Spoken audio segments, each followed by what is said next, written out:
मनुष्य का मन बहुत ही चंचल होता है और इसलिए मन में कई तरह के विचार उत्पन्न होते हैं। क्षण भर में ही व्यक्ति का मन कई चीजों को सोचने लगता है।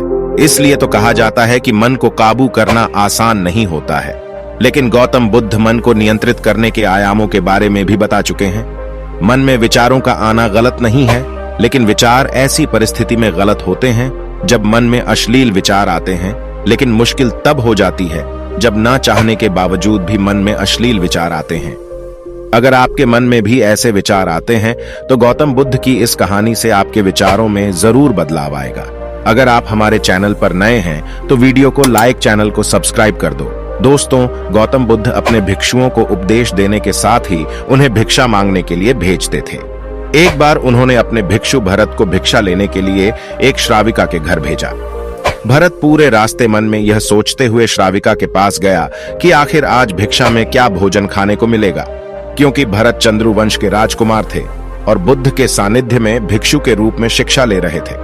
हमेशा भरत को महल में खाने के लिए स्वादिष्ट पकवान मिलते थे, लेकिन आज भिक्षा के रूप में उसे जो भी मिलेगा उससे उन्हें संतुष्ट होना पड़ेगा। श्राविका के घर पहुंचकर भरत ने भिक्षा मांगी। श्राविका ने भरत को बैठने के लिए कहा और भोजन लाने के लिए घर के भीतर चली गई।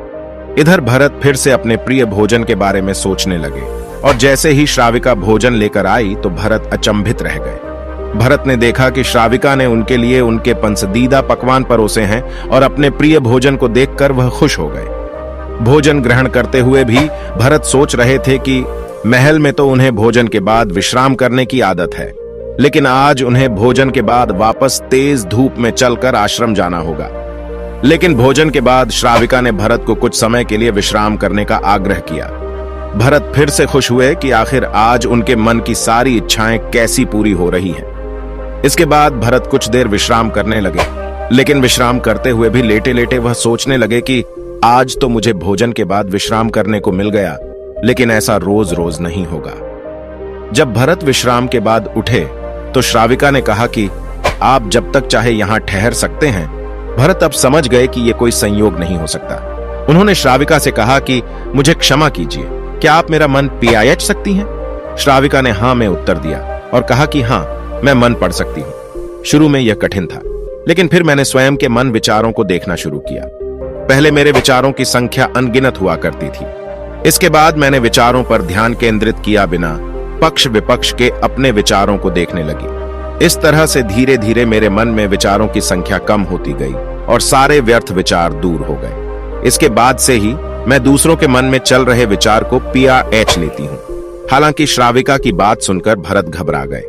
इसके बाद भरत ने श्राविका से आज्ञा ली और आश्रम के लिए निकल पड़ी डीडे। रास्ते में भी भरत फिर से मन में आए विचारों का स्मरण करने लगे कि श्राविका के बारे में उसके मन में अश्लील विचार भी आए थे। श्राविका ने उसे भी जान लिया होगा, वह मेरे बारे में क्या सोचती होगी। भरत खुद को लज्जित महसूस कर रहे थे। भरत ने आश्रम पहुंचकर गौतम बुद्ध से कहा कि अब मैं कभी भिक्षाटन के लिए नहीं जाऊंगा। बुद्ध ने भरत को पास बुलाया और कहा कि क्या हुआ है, तुम मुझे सारी व्यथा बताओ। भरत ने सारी बातें बुद्ध को बताई। इसके बाद बुद्ध ने कहा कि अगले 1 हफ्ते तक तुम भिक्षाटन के लिए उसी श्राविका के घर पर जाओगे, लेकिन तुम्हें इस बात का ध्यान रखना होगा कि कल भिक्षाटन के लिए जाते हुए तुम अपने चित्त को पूरे होश में रखना। तुम्हारे भीतर क्या विचार उठे उन पर ध्यान केंद्रित करना और यह भी ध्यान रखना कि तुम्हारे मन में कौन सी वासना उठ रही है। तुम कल इन सभी चीजों को ध्यान में रखकर जाना और इसके बाद मुझे वापस आकर बताना। अगले दिन भरत भिक्षाटन के लिए गए। बुद्ध के बताए अनुसार वह पूरे रास्ते अपने होश को जागृत रखते हुए चल रहे थे। जब श्राविका का घर आया तो भरत ने भिक्षा मांगी। उसके भीतर कोई वासना नहीं थी और ना ही कोई विचार उत्पन्न हो रहे थे, क्योंकि उसने अपने मन को पूरी तरह जागृत रखा था। भरत ने भिक्षा ली और आश्रम चला गया। भरत ने बुद्ध को प्रणाम किया और कहा कि आज उसे जिस आनंद की अनुभूति हुई वह पहले कभी नहीं हुई। दोस्तों, हमारी वीडियो आपको कैसी लगी हमें कमेंट करके जरूर बताना।